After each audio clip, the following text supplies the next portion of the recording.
Salut à tous, c'est Steven. iOS 13 est disponible depuis quelques jours pour iPhone, iPad, iPod Touch. Je vous mets d'ailleurs juste ici la liste de tous les appareils qui supportent iOS 13. Vous voyez qu'on en a encore pas mal. Certaines des nouveautés d'iOS 13 sont évidentes. Par exemple, certaines applications changent carrément d'interface. L'indicateur de volume n'est pas affiché en gros au milieu de l'écran comme avant et est plus discret. Mais il y a pas mal d'autres nouveautés qui sont plus subtiles. On va voir tout ça en détail. C'est parti! Première chose, on connaît tous la suggestion de mots au-dessus du clavier, mais maintenant avec iOS 13, il est possible de glisser pour écrire plus rapidement. C'est quelque chose qui existe depuis des années et des années sur Android, donc c'est cool de le voir enfin arriver sur iOS. Et vous voyez comment ça fonctionne, j'ai simplement à glisser sur les lettres qui composent mon mot final pour qu'il soit automatiquement reconnu par l'intelligence artificielle du logiciel. Seconde nouveauté d'iOS 13 que j'ai envie de partager avec vous, c'est lorsque vous vous trouvez sur une très longue page sur Safari et que vous voulez faire une capture d'écran. Jusqu'à maintenant, on ne pouvait que capturer ce que l'on voyait à l'écran, pas la totalité de la page.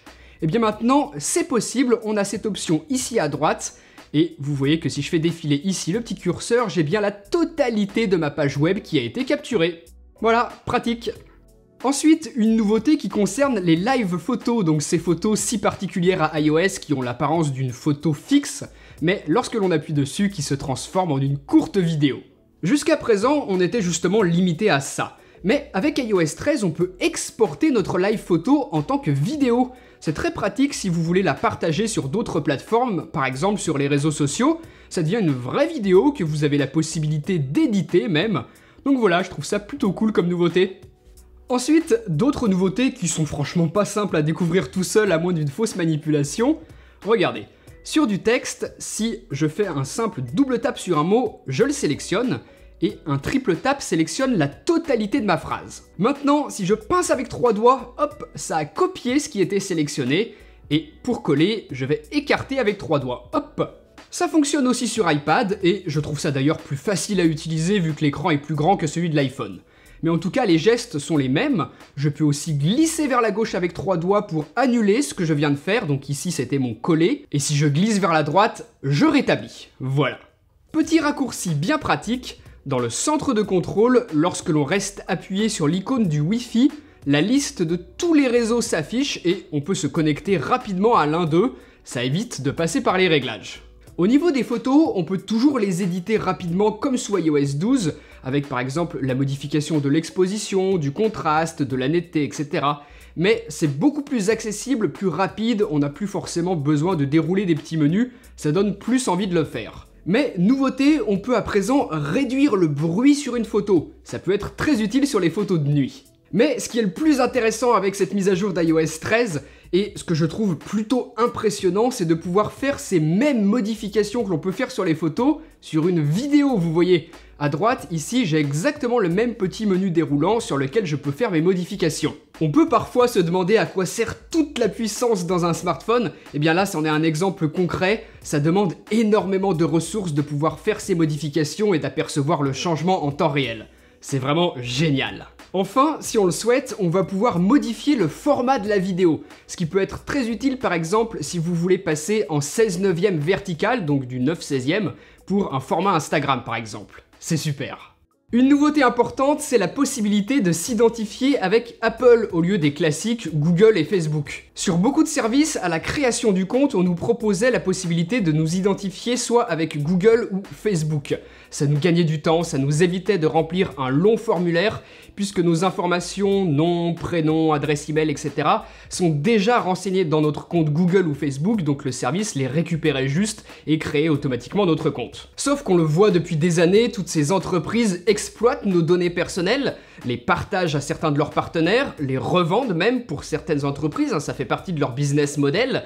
Et encore pire, lorsqu'il y a un piratage, toutes ces données se retrouvent publiques. La solution que donne Apple avec iOS 13, avec ce bouton Sign in with Apple, c'est toujours la possibilité de créer un compte rapidement en un clic, mais ce n'est pas votre adresse email qui est partagée avec le service sur lequel vous créez un compte.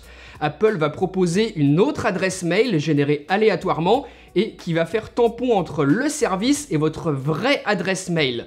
Ce n'est donc jamais votre adresse qui est partagée, il y a une redirection qui est faite. Pour que ce soit toujours plus rapide et simple pour vous, ce sera compatible avec Touch ID, Face ID. Donc vous l'avez compris, sans jamais partager votre vraie adresse mail. C'est ce pas en avant que fait Apple pour encore plus protéger notre vie privée. Toujours concernant les mails, l'application évolue un petit peu avec l'apparition ici d'un nouveau menu avec beaucoup plus d'options de mise en forme.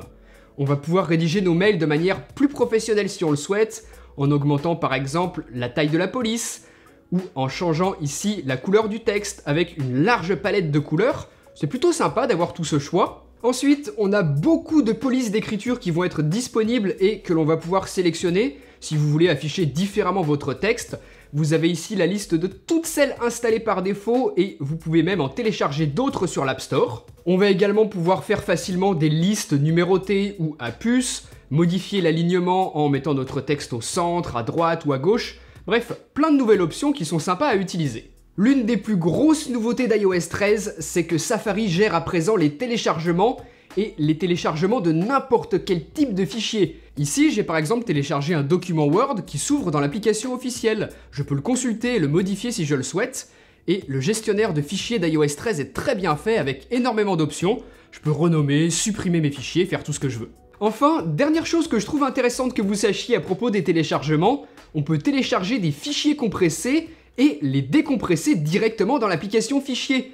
Un petit dossier va se créer avec tout le contenu. Ensuite, une nouveauté d'iOS 13 que je trouve franchement cool, c'est que l'on va pouvoir connecter sa manette de Xbox ou de PlayStation à son appareil et jouer avec. Les manettes se connectent en Bluetooth, donc dans les réglages, une fois qu'elles apparaissent, vous avez juste à vous y connecter et ensuite c'est parti, vous pouvez jouer avec. Dans des jeux de voiture ou par exemple sur Fortnite mobile, c'est un vrai gain par rapport à ce que l'on ferait avec le doigt, je trouve. En tout cas, c'est vraiment une nouveauté qui fait plaisir.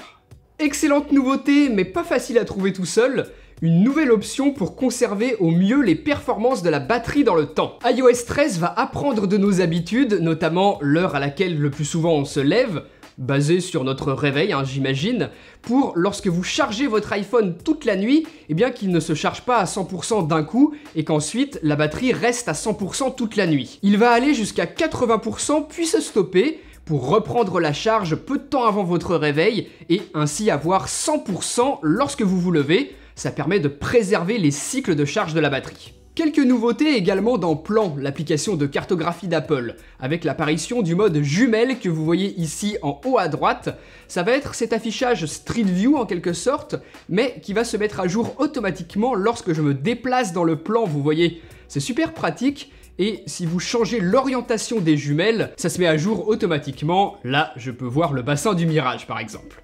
Donc voilà comment ça fonctionne, c'est plutôt pratique d'avoir ces deux affichages côte à côte, et au lieu de vous déplacer sur le plan, vous pouvez aussi vous déplacer comme si vous étiez dans la rue. Vous voyez que c'est vraiment, comme je vous disais, un équivalent au Street View de Google, mais en un petit peu plus fluide, je trouve. Les transitions entre les déplacements sont beaucoup plus fluides, plus agréables à utiliser, mais sinon, c'est sur le même principe. Vous voyez que vous pouvez vous déplacer comme ça, en double tapant. C'est plutôt sympa. Pour l'instant, ça fonctionne uniquement dans les grandes villes américaines. Ce n'est pas du tout dispo pour la France, mais ça devrait arriver dans quelques années, comme d'habitude.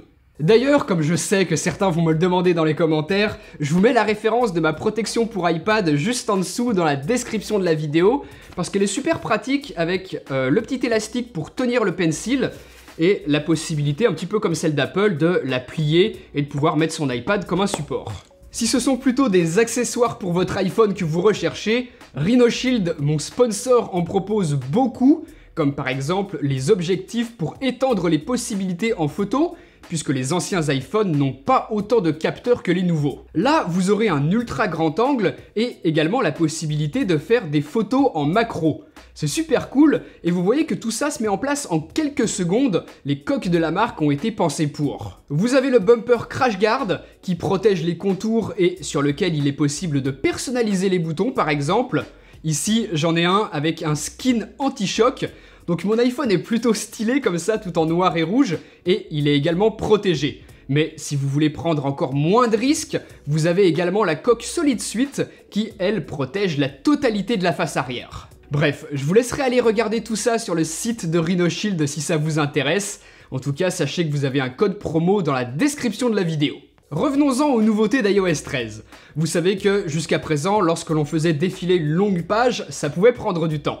Et bien maintenant, on peut maintenir la barre de scroll sur le côté et faire défiler ainsi rapidement vers le haut ou vers le bas. C'est plutôt sympa. Pour ceux qui utilisent les AirPods, bonne nouvelle puisqu'avec iOS 13, il sera possible de pairer 2 paires d'AirPods à un même iPhone, iPod Touch ou iPad, ce qui permet à deux d'écouter la même musique ou alors de suivre un film en ayant tous les deux sa paire d'AirPods. C'est plutôt pratique. Et enfin, toujours concernant les AirPods et iOS 13, Siri sera capable de vous lire à haute voix vos messages entrants, ce qui évite de regarder son téléphone, ils arriveront directement dans les AirPods. Dans iMessage, vous pouvez maintenant vous créer un petit profil. Ça se passe ici, vous mettez votre photo, votre nom, votre prénom, et c'est cette fiche qui sera présentée lorsque vous vous adresserez à un nouveau contact. Ici, vous voyez que je ne suis pas annoncé, mais si je le souhaite, voilà toutes les infos qui s'affichent à mon correspondant. Et lui, ensuite, il sait directement qui le contacte, il a les bonnes infos, le nom, le prénom, la photo, et peut par exemple rapidement vous ajouter à ses contacts puisque tout est pré-rempli. Toujours en rapport avec les messages, dans iOS 13 et les rappels, on a une nouvelle option ici qui permet de spécifier un contact propre à ce rappel. Ça va être très intéressant lorsque l'on doit penser à quelque chose en rapport avec cette personne. Je vous explique. Lorsque cette personne va vous contacter ou que vous le faites vous, lorsque vous êtes en train de converser avec cette personne, l'application Rappel va s'en rendre compte et vous présenter une fenêtre de notification ici sur le haut qui va vous faire penser à ce que vous devez faire ou penser par rapport à cette personne. C'est super pratique aussi et c'est quelque chose que je vais vraiment utiliser. Pour finir, l'application pour localiser un appareil perdu évolue un peu. Elle regroupe beaucoup plus d'options dans un seul et même endroit, mais la grosse nouveauté, c'est la possibilité de localiser un appareil même s'il n'a pas de réseau. Pour des AirPods, iPod Touch qui n'ont jamais accès au réseau ou des iPads qui n'ont pas toujours accès à un réseau mobile, c'est une grosse avancée. Et même pour des iPhones volés dans le métro par exemple. Avec iOS 13, on va pouvoir activer une option dans les réglages qui va permettre à l'appareil d'envoyer un signal Bluetooth très faible, mais présent quand même, dans le cas où il n'aurait pas de réseau mobile. Les autres iPhones ou autres appareils Apple qui vont se trouver à proximité vont capter ce signal et renvoyer l'information de position au serveur d'Apple, qui va transmettre tout ça à votre application localisée, vous permettant de savoir où se trouve votre appareil. Avec plus d'1 milliard d'appareils Apple en circulation, ça peut être une méthode sacrément efficace. Et je sais ce que certains vont penser, oui, ça transmet des informations de position à Apple, mais tout est sécurisé, chiffré de bout en bout, c'est totalement anonyme, il n'y a aucun problème de respect de la vie privée. Donc voilà pour toutes les nouveautés d'iOS 13 que j'avais envie de vous partager, certaines petites astuces qui sont pas forcément connues de tout le monde. Si vous en avez d'autres, n'hésitez pas à les partager juste en dessous dans les commentaires, c'est fait pour ça. Peut-être que tous ensemble on découvrira d'autres trucs. Et puis moi je vous dis à très bientôt pour une prochaine vidéo. Allez, salut!